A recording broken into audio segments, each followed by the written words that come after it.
Servus, Glück auf und herzlich willkommen zum weiteren FC Bayern Talk zum Heimspiel in SC Paderborn.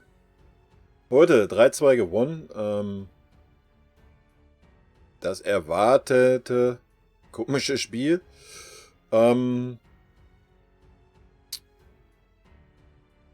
Fast, ich glaube, es ist schon ein richtungsweisendes Spiel. Weil wir es 3-2 knapp gewonnen haben. Ja, kommt so ein bisschen langsam bei mir, wandelt sich so langsam ein bisschen die Meinung. Ich hatte ja gesagt, so Meisterschaft glaube ich nicht wirklich dran. Nach dem Spiel ein bisschen mehr, muss ich gestehen. Weil das war eigentlich so ein Spiel, was wir definitiv in der Hinrunde 2-2 gespielt hätten. Ja, klar, war heute auch wieder ein bisschen Glück dabei. Okay, was heißt Glück? Ja, sind wir mal ehrlich. Von Paderborn kam jetzt nicht so viel.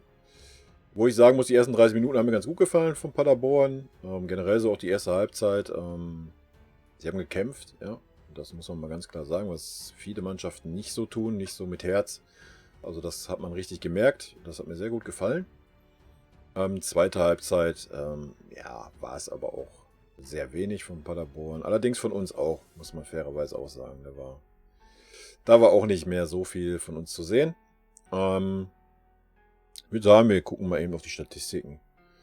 Seid ja gewohnt bei mir, 71% Ballbesitz, Abseitsstellung, ja, 2:6, Fouls 4:9. Zweikämpfe 60:40, ich glaube, erste Halbzeit war es ausgeglichen. Das bestätigt halt auch, was ich sage. Man hat es halt auch gemerkt, zweite Halbzeit. Der Akku wurde leerer bei Paderborn, was normal ist. Aber man muss auch mal Respekt sagen. Die erste Halbzeit haben sie wirklich gut gekämpft. Haben das gemacht, was sie können. Dass sie uns nicht an der Wand spielen, ist auch klar. Schüsse insgesamt 18:5, Schüsse aufs Tor 9:4, Ecken 11:1, Flanken 25:6. Ja, zeigt halt die Kräfteverhältnisse wieder. Schüsse insgesamt: Levi 7, Tolisso 3, Alaba 2. Alaba 2 habe ich nicht gesehen, oder? Gewonnene Zweikämpfe: Davis, Gnabry, Tolisso. Ja, spiegelt das wieder, was ich gleich auch sage. Sieht gut aus. Torschussvorlagen: Gnabry 3, Odriozola 3. Habe ich auch nicht gesehen. Kimmich 2. Ballkontakte: Kimmich 125, Thiago 111, 97 Davis. Davis ist immer irgendwie unter den ersten 3. Ne? Ist schon bemerkenswert. Muss man mal so sagen. Ja. Ihr werdet es kaum für möglich halten. Muss den Gnabry heute loben. Zum ersten Mal. Zum ersten Mal muss ich Gnabry loben. Ja. Ist für mich heute eine 2. 2 plus sogar. Ich habe heute 2 Vollsprints gesehen. Gut, das war noch in der gegnerischen Hälfte, bis zur Mittellinie circa. Aber klar, dann hat er auch wieder ein bisschen abgebrochen. Aber er hat den Mann gestellt. Er ist hinterher ihm Vollsprint. Er hat nicht nur hinterher getrabt, ist nicht nur stehen geblieben. Nach vorne müssen wir nicht drüber reden. Hat er ja öfters schon gut gemacht. Hat er heute auch ein Tor, eine Vorlage. Aber er hat heute die Sprints durchgezogen nach hinten. Das ist das erste Mal, dass ich das gesehen habe. Ja, das erste Mal, dass er das gemacht hat. Es kann gut sein, dass er mein Vlog hier guckt. Ne? Mein Vlog. Wer weiß. Ne? Gnabry, dann mach weiter so. Dann läuft es auch mit uns. Vielleicht auch einfach die Gerüchte, dass wir ihn abschieben wollen nach City. Ist er nicht. Auf jeden Fall hat er heute nach hinten geackert. Da gibt es einen extra Daumen. Hat mir sehr gut gefallen. Von daher, ja, gibt kein schlechtes Wort über Gnabry. War heute echt stark. Ja, ansonsten hat keiner wirklich herausgestochen irgendwo. Ne? Es war eine solide Mannschaftsleistung, ja. Odriozola, ja, bemüht, aber wirklich schwach. Zu eigensinnig manchmal, klar, kann man verstehen, er will sich zeigen. Klar, er hat noch nie gespielt mit der Mannschaft, mittrainiert, ja, mit Sicherheit nicht einfach. Mit Sicherheit auch nicht einfach, mit dieser Situation zu uns zu kommen, dass er da halt auch nur Ersatzspieler war. Hat mir nicht wirklich gefallen. Aber wir können ja auch mal eben, ich kann ja mal auf Aufstellungen gehen.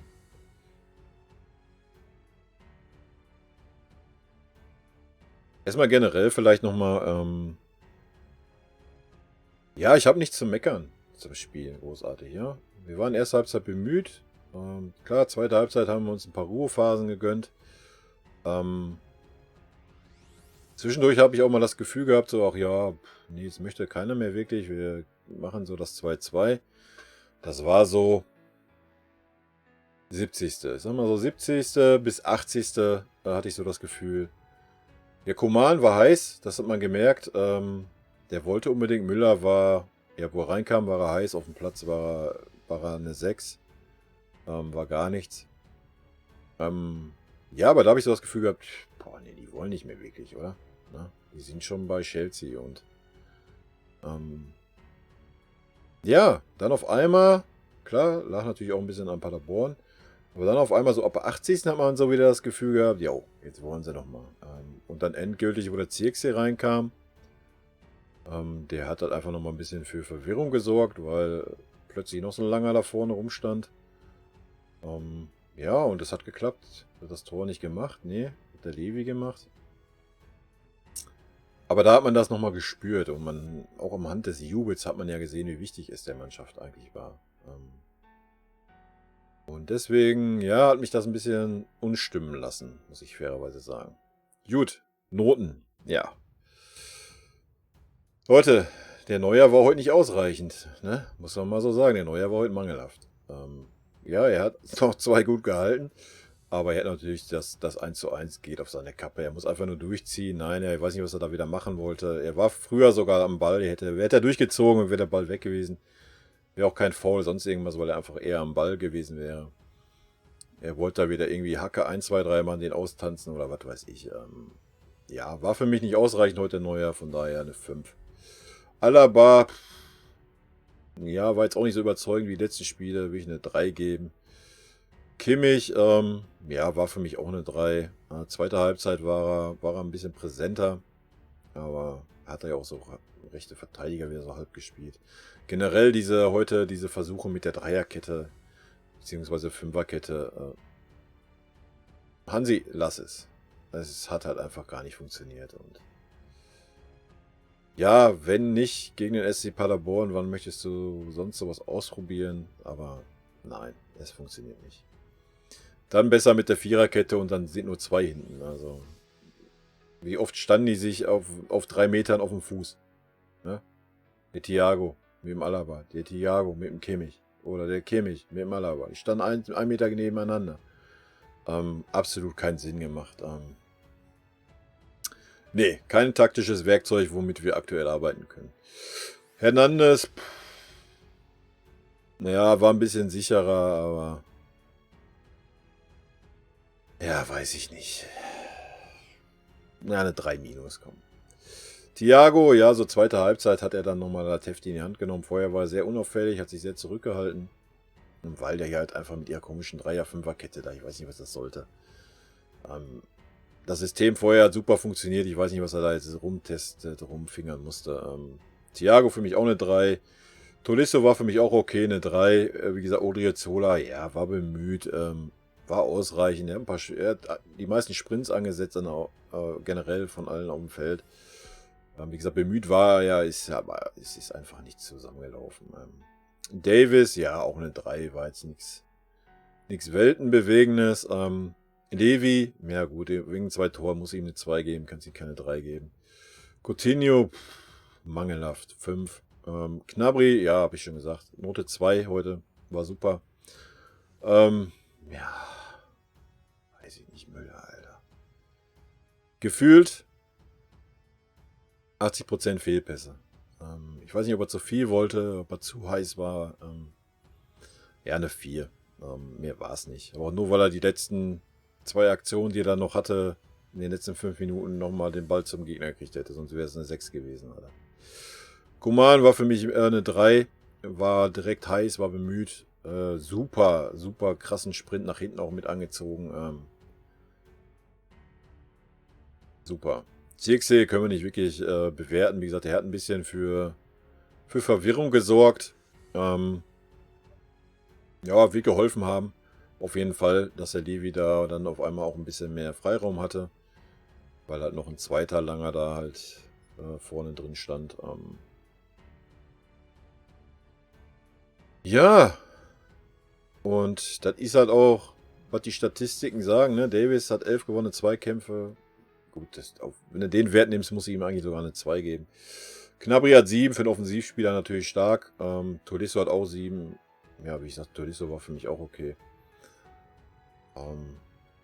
Ja, das ist mein Fazit. Wie gesagt, über Spiel kann ich gar nicht so viel sagen. Was soll ich da großartig sagen, Leute? Wir haben 3-2 Arbeitssieg gemacht.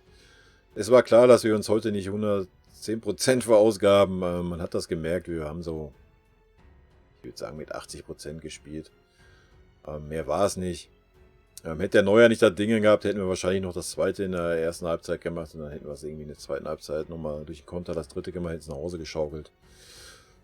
So mussten sie nochmal ein bisschen fokussiert sein in der zweiten Halbzeit.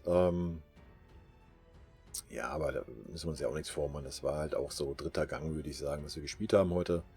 Es ist gut gegangen. Nichtsdestotrotz hat mir Paderborn sehr gut gefallen. Viel Herz gehabt, erste Halbzeit, zweite Halbzeit, hast halt einfach gemerkt, ja, der Akku war leer oder wurde leerer und leerer. Aber großen Respekt, treten nicht viele Mannschaften so auf. Auch das hohe Anlaufen, was sie versucht haben. Also andere Mannschaften stellen sich kontinuierlich hinten rein. Ja, war mutig, war okay, denke ich. Hat mir gefallen. Was ich auch relativ selten sage, dass mir meine Mannschaft in München gefällt. Ja, mehr gibt's nicht zu sagen. 3:2 Arbeitssieg und Mund abputzen und dann geht's in der Champions League gegen Chelsea. Bin gespannt, was dann da auf den Rasen gezaubert wird. Chelsea hat ja auch gerade so eine Schwächephase. Kann gefährlich sein oder es kann gut für uns sein. Schwer zu sagen. Mein Tipp ist, wir machen 2 Tore. Dann gucken wir mal, wie viel wir kriegen. ob wir 3 kriegen, ob wir 2 kriegen, ob wir ein Unentschieden spielen, ob wir verlieren oder ob wir gar 2-1 gewinnen oder sowas. Aber ich sage, wir machen auf jeden Fall 2 Tore da. Und ja, wenn wir das machen, im Idealfall natürlich ein Unentschieden oder gewinnen, klar, wäre natürlich die beste Ausgangssituation. Aber wenn wir irgendwie 3-2 verlieren sollten, dann geht es auch noch, denke ich. Obwohl 3 Gegentore sollten wir jetzt eigentlich nicht kriegen. Wenn der Neuer nicht gerade wieder so komische Ausflüge macht. Und ja, ich gehe davon aus, dass er Boateng spielen wird. Bin gespannt, ob es so ist.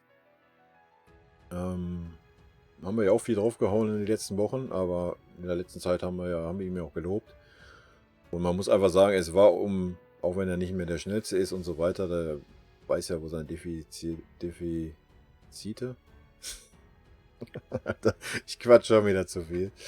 Ja, wo seine Schwächen sind, sagen wir es so. Es war aber sicherer, ja, als der Hernandez da hinten. Der Hernandez da wackelt. Ich meine, wir haben heute auch wieder 2 Gegentore gekriegt. Das ist halt gegen Paderborn, ja, muss man nun mal so klar sagen. Logisch, das eine geht auf Neujahrskappe. Das zweite, aber gut, da standen 2 Paderborner komplett frei.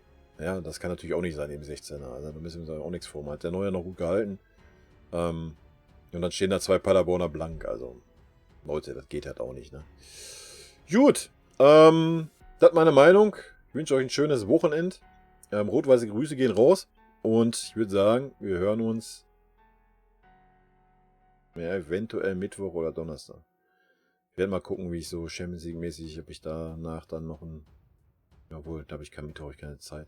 Ne, ich werde es wohl aufs Wochenende dann mit reinnehmen. Ich werde zwischendurch vielleicht mal kurz aufnehmen. Muss mal gucken, Leute. Lasst euch überraschen, vielleicht haue ich einen Bayern-Talk zwischendrin raus. Ansonsten halt am Wochenende mit rein mit dem Champions League. Was ich noch sagen kann oder möchte, zum Gnabry vielleicht nochmal kurz, weil ja das Gerücht aktuell da ist, so im Austausch mit dem Sané. Würde ich sagen, oder habe ich gesagt, wo ich das gelesen habe, jo, do it. 50 Mille irgendwie dabei und wir tauschen die, ist doch super. Wenn der Gnabry aber natürlich sich jetzt, wenn der Schalter Klick gemacht hat im Kopf und er halt auch einen Vollsprint mit nach hinten macht, so wie es heute war, kann er gerne bleiben. Ja? Weil nach vorne hin hat er seine Qualitäten oft genug unter Beweis gestellt. Und wenn er dann jetzt endlich mal auch noch zum Mannschaftsspieler wird und mal mit nach hinten arbeitet, ja, dann brauchen wir auch keinen Sané für, was weiß ich, wie viel Millionen kaufen. Weil dann haben wir einen guten Außenspieler. Nur er muss es wollen, er muss es liefern und er muss es kontinuierlich liefern und nicht nur, wenn er gerade mal Bock hat. Von daher bin ich gespannt auf die nächsten Spiele. Oder ob das jetzt nur so ein Lichtblick war von ihm. Ja, in diesem Sinne, jetzt aber. Rot-weiße Grüße gehen raus. Ciao.